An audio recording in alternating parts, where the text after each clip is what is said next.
नमस्कार, आप सभी का स्वागत है यूथ अध्ययन के चैनल पे। देखिए, एक बार फिर से मैं आप सभी के बीच एचपी टीजीडी कमीशन 2025 के लिए जीके का पार्ट 14 लेके आ चुका हूँ। पार्ट 14 का जो पहला क्वेश्चन है कि लोधी वंश का संस्थापक कौन था। अगर बात की जाए लोधी वंश की, तो लोधी वंश के संस्थापक थे बहलोल लोधी। जी हाँ, बहलोल लोधी जो है ये लोधी वंश के संस्थापक थे। अब क्वेश्चन पूछा जाता है कि लोधी वंश के फाउंडर बहलोल लोधी थे, लोधी वंश के अंतिम शासक कौन थे। तो लोधी वंश के अगर अंतिम शासक की बात की जाए तो लोधी वंश के अंतिम शासक थे इब्राहिम लोधी।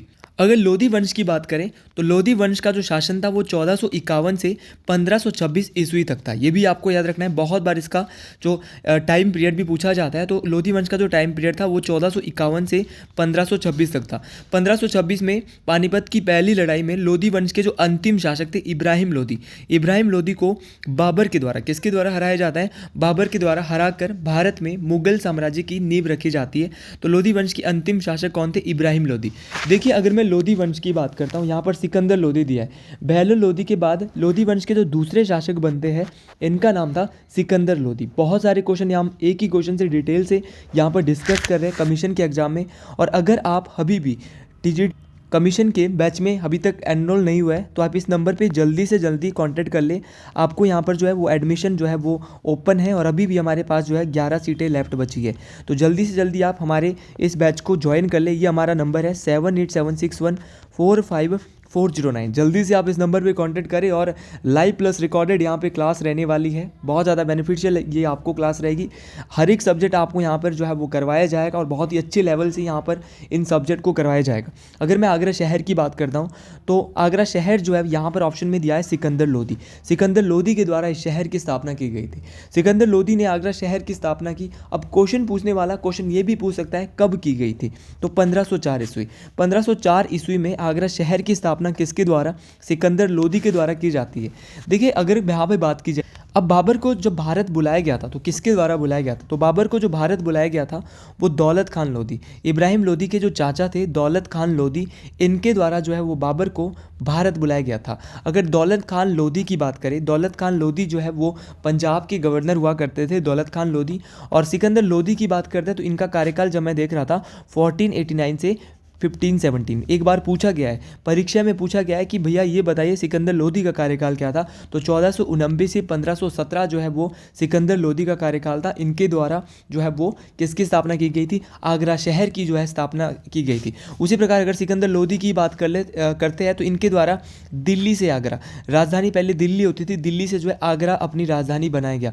तो किस लोधी वंश के शासक द्वारा दिल्ली से आगरा अपनी राजधानी को बनाया गया था, तो दिल्ली से जो आगरा बनाया गया था ये बनाया था सिकंदर लोधी के द्वारा। दौलत खान लोधी के बारे में आप जान गए, ये इब्राहिम लोधी के चाचा थे। इनके द्वारा बाबर को भारत में आमंत्रित किया गया था। अगर हम दिल्ली सल्तनत की बात करते हैं, क्योंकि जो दिल्ली सल्तनत के अंतर्गत ही आपका लोधी वंश भी आता है, गुलाम वंश आता है, सैयद वंश आता है, आपका खिलजी वंश आता है, ये सारे के सारे वंश दिल्ली सल्तनत के अंतर्गत आते हैं। तो अगर मैं दिल्ली सल्तनत की बात करता हूँ तो दिल्ली सल्तनत का जो पहला वंश था वो था गुलाम वंश। देखिए, गुलाम वंश की जो स्थापना है वो कुतुबुद्दीन ऐबक ने की थी। तो सबसे पहले शासक जिन्होंने दिल्ली सल्तनत की स्थापना की तो इनका नाम था कुतुबुद्दीन ऐबक। दिल्ली सल्तनत की बात करता हूँ तो दिल्ली सल्तनत का जो टाइम पीरियड था वो 1206 ईस्वी से 1526 ईस्वी तक था। ये मोस्ट इंपॉर्टेंट है, पूछा जाता है ये टाइम पीरियड 1206 से 1526 ईस्वी। पहला जो वंश था वो था गुलाम वंश।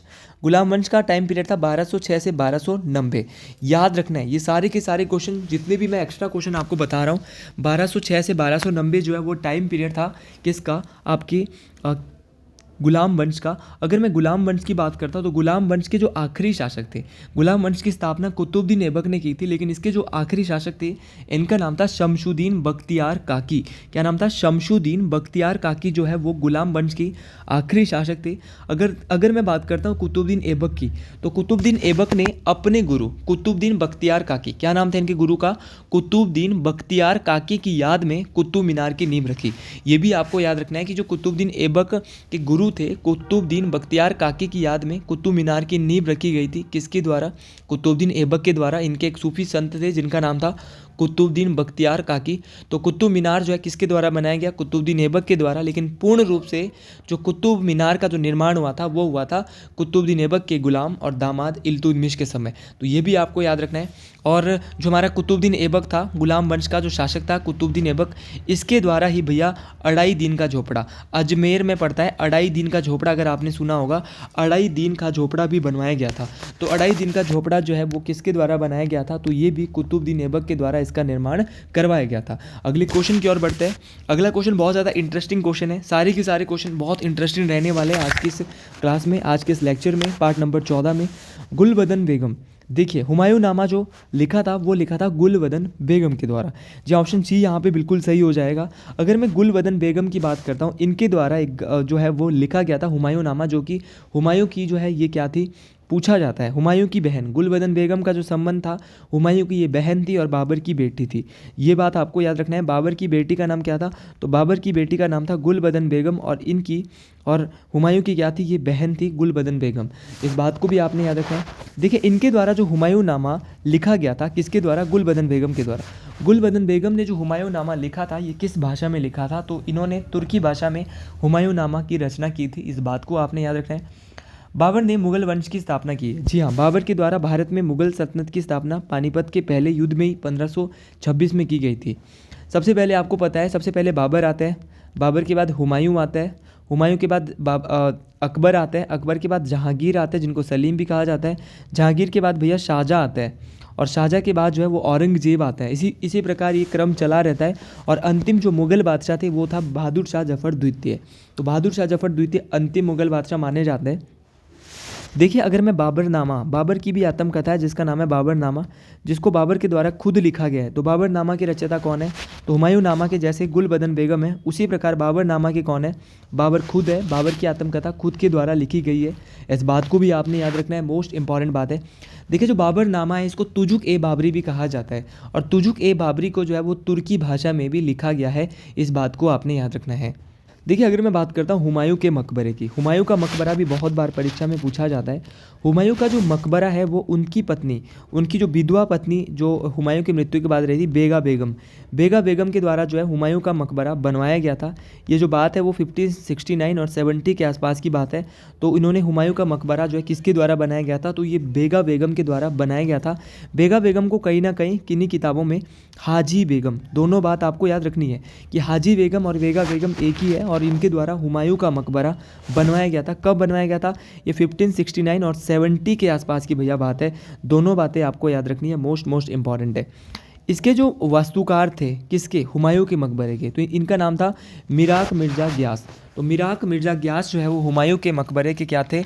वास्तुकार थे। इस बात को भी आपने याद रखना है। ये भी मोस्ट इंपॉर्टेंट बात है, बार बार ये बात परीक्षाओं में पूछी जाती है। अगले क्वेश्चन की यहाँ पे बात करता है, which of the following was not a part of Arya Samaj of movement. जी हाँ, अगर आर्य समाज के मूवमेंट की यहाँ पर मैं बात करता हूँ तो निम्नलिखित में से जो आर्य समाज का जो आंदोलन था इसके जो भाग नहीं था वो क्या था? तो ऑप्शन डी 11 मूल तत्व, 11 मूल तत्व जो है वो आर्य समाज का भाग नहीं था। देखिए अगर आर्य समाज की बात करें, आर्य समाज की स्थापना आपको पता होनी चाहिए और एग्जैक्ट पता होना चाहिए। आप कमीशन का पेपर देने जा रहे हो 7 अप्रैल 1875। जी हाँ, 7 अप्रैल 1875 को आर्य समाज की स्थापना जो है वो बम्बई में की जाती है। इस बात को आपने याद रखना। अब क्वेश्चन पूछने वाला क्वेश्चन ये पूछेगा कि अगर आपको पता है 7 अप्रैल 1875 को बम्बई में आर्य समाज की स्थापना होती, किसके द्वारा की गई? तो सभी जानते हैं, स्वामी दयानंद सरस्वती। स्वामी दयानंद सरस्वती के द्वारा आर्य समाज की स्थापना की जाती है। इस बात को आपने याद रखना है। इनका जो जन्म हुआ था ये हुआ था 12 फरवरी 1824। ये भी आपको याद रखना है, 12 फरवरी 1824 को इनका जो जन्म हुआ था स्वामी दयानंद सरस्वती का। कहाँ पे हुआ था? गुजरात में। देखो कुछ ऐसे क्वेश्चन, गुजरात के टकारा, तो याद रखना गुजरात के टकारा में इनका जन्म होता है। किसका? स्वामी दयानंद सरस्वती का। कब होता है? 12 फरवरी 1824। देखिए स्वामी दयानंद सरस्वती जो है इनका जो मूल नाम है वो मूल शंकर है। बहुत आसान है, मूल नाम से क्या है? मूल आगे लाना है और पीछे शंकर लगाना है। तो स्वामी दयानंद सरस्वती का जो मूल नाम है वो मूल शंकर था। और कहीं ना कहीं मैंने जब पढ़ा इनके बारे में तो कुछ किताबों में इन्हें दयाराम भी कहा गया है। तो कुछ किताबों में इनको दयाराम भी कहा गया है। किसको कहा गया है? तो ये कहा गया है अपने स्वामी दयानंद सरस्वती को। अगर देखिए इनके द्वारा एक किताब लिखी गई है, बहुत बार ये परीक्षाओं में पूछी गई है, सत्यार्थ प्रकाश। बहुत बार याद रखना है, मोस्ट इम्पॉर्टेंट है कि भैया जो सत्यार्थ प्रकाश पुस्तक है, सत्यार्थ प्रकाश, ये किसके द्वारा रिटर्न की गई है, तो ये की गई है आर्य समाज के फाउंडर स्वामी दयानंद सरस्वती के द्वारा। इनके द्वारा एक स्लोगन दिया गया, एक नारा दिया गया है, और उस नारे का नाम है वेदों की ओर वापस लौटो। तो वेदों की ओर वापस लौटो नारा जो है वो स्वामी दयानंद सरस्वती के द्वारा दिया गया है। उनका जन्म 1824 में हुआ, लेकिन इनकी जो मृत्यु हुई थी वो 30 अक्टूबर, ये बात आपको याद रखनी, 30 अक्टूबर 1883, तो 30 अक्टूबर 1883 को जो है वो इनकी क्या हो गई थी, मृत्यु हो गई थी। और अजमेर में इनका, अजमेर में है इनकी, कहाँ हुई थी मृत्यु, अजमेर में, ये भी आपको याद रखना है। और इनके गुरु का नाम देखो, आपको पता होना चाहिए कि जो स्वामी दयानंद सरस्वती है, इनके गुरु का नाम था स्वामी विरजानंदनी। तो स्वामी विरजानंदनी इनके गुरु का नाम था, इस बात को आपने याद रखना है। अब ऑप्शन में शुद्धि आंदोलन दिया है। शुद्धि आंदोलन क्या था और ये कब चला था शुद्धि आंदोलन? देखिए अगर शुद्धि आंदोलन की मैं बात करता हूँ तो शुद्धि आंदोलन को आर्य समाज के द्वारा चलाया गया था। कब चलाया था शुद्धि आंदोलन को? देखिए मेरा जो यहाँ पे मेन जो लक्ष्य रहता है वो रहता है कि जितने भी ऑप्शन है उनको क्लियर करवाना। तो शुद्धि आंदोलन जो है वो उनके लिए चला था, जैसे कि कोई हिंदू, उन्होंने अपना धर्म परिवर्तन कर लिया है तो वापस अब जब वो अपने धर्म में आना चाहते थे तो इसको शुद्धि आंदोलन, इसमें से बहुत सारे लोगों ने अपना शुद्धि आंदोलन किया था, वापस वो हिंदू धर्म में आए थे। तो शुद्धि आंदोलन जो चला था वो 11 फरवरी 1923 के आसपास चला था। आपने 1923 याद रखना है, कमीशन के पेपर में ऐसे क्वेश्चन जरूर आपको देखने को मिलेंगे और आपको नॉलेज होनी चाहिए, आपके पास हर एक ऑप्शन की नॉलेज होनी चाहिए।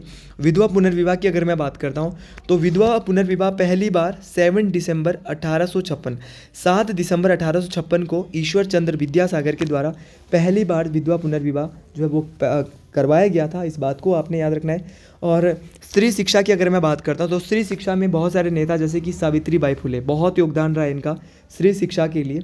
और स्वामी दयानंद सरस्वती ने भी स्त्रियों के लिए कहीं ना कहीं आवाज़ उठाई थी। राजा राम मोहन राय ने भी सती प्रथा पर रोक लगाई थी लॉर्ड विलियम बेंटिंग की सहायता से। कहीं ना कहीं पंडित रमाबाई का भी हाथ था इसमें।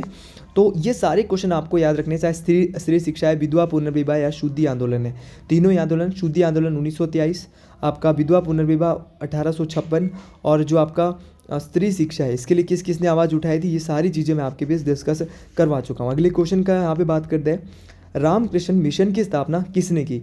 अगर बात की जाए रामकृष्ण मिशन की, रामकृष्ण मिशन की स्थापना स्वामी विवेकानंद जी के द्वारा की गई थी। देखिए ये जो है वो ऑप्शन ए यहाँ पर बिल्कुल सही हो जाएगा। कब की, ये भी पूछा जा सकता है। तो 1 मई 1897, थोड़ी डेट्स है आज, लेकिन इन डेट्स को याद करना है क्योंकि ये डेट्स आपको कमीशन के पेपर में ज़रूर 1 से 2 नंबर देने वाली। और आज की जो यहाँ पे सेशन रहने वाला है, मैं हर दिन बहुत बड़ा सेशन नहीं रख रहा हूँ, एक छोटा सेशन 20 मिनट से कम का सेशन कोशिश कर रहा हूँ कि इससे कम की वीडियो बने, या 20 मिनट हद से ज़्यादा, या 22, इससे ज़्यादा मैं वीडियो नहीं बना रहा हूँ। तो अगर मैं बात करता हूँ 1 मई 1897 को जो है वो क्या हुआ था, तो स्वामी विवेकानंद ने रामकृष्ण मिशन की स्थापना की थी। अगर स्वामी विवेकानंद जी की बात करें तो स्वामी विवेकानंद जी की जो शिष्य किसके शिष्य थे, तो ये रामकृष्ण परमहंस, ऑप्शन बी जो आपको नज़र आ रहा है ये इनके शिष्य थे। ऑप्शन ए, स्वामी विवेकानंद जो है वो शिष्य थे किसके, रामकृष्ण परमहंस के। इनका जो हेडक्वार्टर है, मुख्यालय जिसको आप कहते हैं, इनका हेडक्वार्टर जो है वो पश्चिम बंगाल में है, और पश्चिम बंगाल के वेलूर, यहीं पर इन्होंने इसकी स्थापना भी की थी। तो ये भी पूछा जा सकता है कि जो हमारा पश्चिम बंगाल है, वेस्ट बंगाल जिसको हम कहते हैं, वेस्ट बंगाल के वेलूर में स्थापना हुई थी किसकी, आपके रामकृष्ण मिशन की। स्वामी विवेकानंद जी की बात करते हैं। स्वामी विवेकानंद जी का जो जन्म हुआ था वो हुआ था, आज डेट बहुत ज़्यादा है तो इन डेट को लिख के आपने याद कर लेना है, 1863 में। कब हुआ था एग्जैक्ट, 12 जनवरी 1863। और 12 जनवरी को आप देखते होंगे, 12 जनवरी को राष्ट्रीय युवा दिवस प्रत्येक वर्ष एवरी ईयर जो है राष्ट्रीय युवा दिवस कब मनाया जाता है, तो ये 12 जनवरी को मनाया जाता है। इस बात को भी आपने याद रखना है, ये भी मोस्ट इंपॉर्टेंट बात है। अगर मैं हेडक्वार्टर की बात करता हूँ, इसका हेडक्वार्टर जो है वो रामकृष्ण मिशन का वो पश्चिम बंगाल में है, वेलूर में है। इनका जन्म 1863 में कोलकाता में हुआ है। देखिए इनका जो पिता का नाम था, कहीं ना कहीं नरेंद्र नाथ दत्त भी इनका नाम था, लेकिन इनके जो पिता का नाम है वो आपको बहुत कम लोगों को पता होगा, लेकिन आज मैं आपके बीच बता रहा हूँ। इनके पिता का नाम था विश्वनाथ दत्त इनके पिता का नाम था। और विश्वनाथ दत्त जी पेशे से एक वकील, जी हाँ बिल्कुल एक वकील थे, इनकी माता का नाम भुवनेश्वरी देवी था। भुवनेश्वरी देवी स्वामी विवेकानंद जी की माँ थी और इन प्रत्येक वर्ष इनके याद में 12 जनवरी को इनकी जयंती पर राष्ट्रीय युवा दिवस मनाया जाता है। अगर मैं इनके बारे में कहूँ, स्वामी विवेकानंद जी के बारे में अगर मैं क्वेश्चन बनाने में उतर जाऊँ तो 10 मिनट भी इनके बारे में बता सकता हूँ, लेकिन कुछ इंपॉर्टेंट चीज़ें मैं ज़रूर इनके बारे में बता रहा हूँ। देखिए, इनके द्वारा कहाँ पर भाषण दिया गया था, तो इनके द्वारा शिकागो में एक प्रसिद्ध भाषण दिया गया था जो कि पूरे विश्व भर में जिसका नाम उठा। स्वामी विवेकानंद की बात करता हूँ, नरेंद्र नाथ दत्त इनका एक नाम था, मूल नाम था, और कहीं ना कहीं इनके द्वारा एक नारा दिया गया था। और स्वामी विवेकानंद जी ने जो नारा दिया वो था, उठो जागो और तब तक मत रुको जब तक लक्ष्य की प्राप्ति न हो जाए। तो ये नारा जो है वो किसके द्वारा दिया गया था कि उठो जागो और तब तक मत रुको जब तक लक्ष्य की प्राप्ति न हो जाए। तो ये दिया था स्वामी विवेकानंद जी के द्वारा। इनका निधन कब होता है, तो इनका निधन 4 जुलाई 1902। जी हाँ, जन्म इनका 1897 में, जन्म जो हुआ था इनका वो हुआ था 1863 में। 1863 में इनका जन्म होता है और 1902 में जो है इनकी एक कम आयु में, इसको बोलूँगा कम आयु में इनकी जो है क्या हो जाती है, मृत्यु हो जाती है। इस बात को आपने याद रखना। तो 1863 और 1902 कोई यहाँ पर ज़्यादा फासला नहीं है। देखिए, ऑप्शन में भाई बाल गंगाधर तिलक भी है। क्या जानते हैं हम बाल गंगाधर तिलक के बारे में? बाल गंगाधर तिलक की बात करता हूँ तो बाल गंगाधर तिलक को लोकमान्य तिलक किस नाम से जाना जाता है? लोकमान्य तिलक के नाम से भी जाना जाता है। अगर बाल गंगाधर तिलक की बात करें तो इनका जन्म हुआ था, एग्जैक्ट बताऊँ तो 23 जुलाई 1856। आज बहुत सारे डेट मैंने आपको बताई, इन डेट को लिख लेना है। लोकमान्य तिलक, जिनको बाल गंगाधर तिलक कहते हैं, इनका जो जन्म हुआ था वो 23 जुलाई 1856 को महाराष्ट्र के रत्नागिरी, कहाँ पे हुआ था? महाराष्ट्र के रत्नागिरी में हुआ था। इनका जो मूल नाम था वो था केशव गंगाधर तिलक। ये बात आपको याद रखनी बहुत इंपॉर्टेंट है कि जो बाल गंगाधर तिलक है इनका मूल नाम क्या था? तो इनका मूल नाम था केशव गंगाधर तिलक। जी हाँ, ये क्वेश्चन आपको याद रखना है, मोस्ट इंपॉर्टेंट है। और बाल गंगाधर तिलक के द्वारा एक नारा भाई दिया गया था, बहुत इंपॉर्टेंट नारा है कि स्वराज मेरा जन्मसिद्ध अधिकार है और मैं इसे लेकर रहूँगा। ये नारा किसके द्वारा दिया कि स्वराज मेरा जन्मसिद्ध अधिकार है और मैं इसे लेकर रहूँगा? ये नारा जो दिया था वो दिया था बाल गंगाधर तिलक के द्वारा। इनकी जो मृत्यु हुई थी वो हुई थी 1 अगस्त 1920। तो 1 अगस्त 1920 को मृत्यु होती है किसकी? बाल गंगाधर तिलक की। इस बात को भी आपने याद रखना है, मोस्ट इंपॉर्टेंट है। 1856 में इनका जन्म होता है। याद रखना है, जब विधवा पुनर्विवाह जो है वो लागू हुआ था उसी समय जो है वो बाल गंगाधर तिलक का जन्म हुआ था और मृत्यु इनकी कब हुई थी? 1920 में हुई थी। तो ये सारी चीज़ें आपको याद रखनी है, मोस्ट इंपॉर्टेंट है। देखिए, मैं एक्स्ट्रा नॉलेज आपको ज़रूर दे रहा हूँ, लेकिन ये एक्स्ट्रा क्वेश्चन बहुत काम आपको परीक्षा में आने वाला है। अगला क्वेश्चन है कि किस वॉयसरॉय के समय 1878 ईस्वी का वर्नाकुलर फ्रैक्स एक्ट अधिनियम पारित हुआ? देखिए, अगर मैं वर्नाकुलर फ्रैक्स एक्ट 1878 की बात करता हूँ तो ये लॉर्ड लिंटन के समय जो है वो लागू हुआ था। और अगर मैं इस एक्ट की बात करता हूँ, लॉर्ड लिंटन के समय ये लागू हुआ। भाई, समाप्त कब हुआ ये भी पूछा जाता है। तो ठीक 4 साल बाद 1882 में इस एक्ट को समाप्त किया गया। किसके समय समाप्त किया गया? तो लॉर्ड रिपन। जी हाँ, लॉर्ड रिपन के समय इसको समाप्त कर दिया गया था। देखिए, लॉर्ड जो लिटन है, इनके द्वारा जो ये वर्नाकुलर फ्रैक्स एक्ट लाया गया, इस एक्ट को गैंगिंग एक्ट, बहुत बार पूछा गया है भैया, गैंगिंग एक्ट के नाम से भी जाना जाता है। तो गैंगिंग एक्ट कौन सा है? तो जो अगर मैं गैंगिंग एक्ट की बात करता हूँ तो गैंगिंग एक्ट जो है वो कौन सा है? तो गैंगिंग एक्ट यही है जिसको हमने कौन सा नाम दिया? वर्नाकुलर फ्रैक्स एक्ट को गैंगिंग एक्ट भी कहा जाता है। ये बात आपको याद रखनी है, मोस्ट इंपॉर्टेंट बात है। देखिए, अगर बात की जाए लॉर्ड रिपन की, लॉर्ड रिपन को स्थानीय स्वशासन का पिता, स्थानीय स्वशासन का पिता, father of local self government, तो father of local self government Lord Ripon को ही कहा जाता है। भारत में नियमित रूप से जो कंटिन्यू जो जनगणना हुई थी, कंटिन्यू जो सेंसस हुआ था, वो भी लॉर्ड रिपन के समय ही हुआ है। इस बात को भी आप याद रखें। 1882 में शिक्षा आयोग की एक स्थापना की थी इन्होंने, जिसको हंटर आयोग के नाम से भी जाना जाता है। तो 1882 में हंटर आयोग की स्थापना इनके द्वारा लॉर्ड रिपन के द्वारा ही की गई। देखिए, इनका अगर मैं जन्म की बात करता हूँ लॉर्ड रिपन की, तो इनका जन्म देखो, आपने सुना भी नहीं होगा इनका जन्म, लेकिन अगर कमीशन के पेपर में इनका जन्म आया तो आप बोलेंगे सर ऐसे क्वेश्चन कहाँ से आ गए। तो अभी बोल रहा हूँ, आप अच्छे से तैयारी कर लो। इनका जन्म 24 अक्टूबर 1827, तो 24 अक्टूबर 1827 के आसपास जो है इनका जन्म हुआ था लॉर्ड रिपन का। ये भी आपको याद रखना है। देखिए, ऑप्शन में लॉर्ड कैनिंग दिया है। लॉर्ड कैनिंग भारत के पहले वॉइसरॉय थे और इनका जो कार्यकाल था वो 1856 से 1862 तक था। और 1858 में भारत सरकार अधिनियम एक्ट, और जो कि भारत सरकार अधिनियम एक्ट भी लॉर्ड कैनिंग के समय आया। और 1857 की क्रांति भी लॉर्ड कैनिंग के समय हुई। और 1861 का भारत परिषद अधिनियम वो भी किसके समय आया था? लॉर्ड कैनिंग के समय ही आया था। अगले क्वेश्चन की बात करते हैं। In which language did Munshi Premchand start writing first? देखिए, मुंशी प्रेमचंद ने सर्वप्रथम किस भाषा में लिखना प्रारंभ किया? अगर बात की जाए मुंशी प्रेमचंद की, मुंशी प्रेमचंद के द्वारा जो है वो सर्वप्रथम उर्दू भाषा में लिखना शुरू किया गया था। मुंशी प्रेमचंद की बात करते हैं, इनका जन्म कब हुआ था? बहुत बार पूछा गया, आपने पढ़ा भी होगा स्कूलों में। 31 जुलाई 1880। 31 जुलाई 1880 को मुंशी प्रेमचंद का जन्म वाराणसी के लमही, कहाँ पे हुआ था? लमही में हुआ था। इस बात को आप याद रखें। इनका जो मूल नाम था वो था धनपत राय। धनपत राय इनका मूल नाम था। इनके द्वारा एक सुप्रसिद्ध उपन्यास लिखा गया जिसका नाम था गोदान। गोदान जो है इनका एक प्रसिद्ध उपन्यास था। अंतिम क्वेश्चन यहाँ पे देखेंगे, which act propose to all India federation? किस अधिनियम ने अखिल भारत संघ प्रस्तावित किया? तो ये एक्ट था गवर्नमेंट ऑफ इंडिया एक्ट 1935। तो 1935 का जो एक्ट था इसने अखिल भारतीय भारत संघ प्रस्तावित किया। तो ये था भारत सरकार अधिनियम 1935। अगर आपको ये वीडियो अच्छी लगी है तो कमेंट बॉक्स में एक बार जरूर लिखें हर हर महादेव। आज के लिए इतना ही, मिलते हैं अगले वीडियो में बहुत जल्द। जय हिंद, हर हर महादेव, जय श्री गुरु महाराज।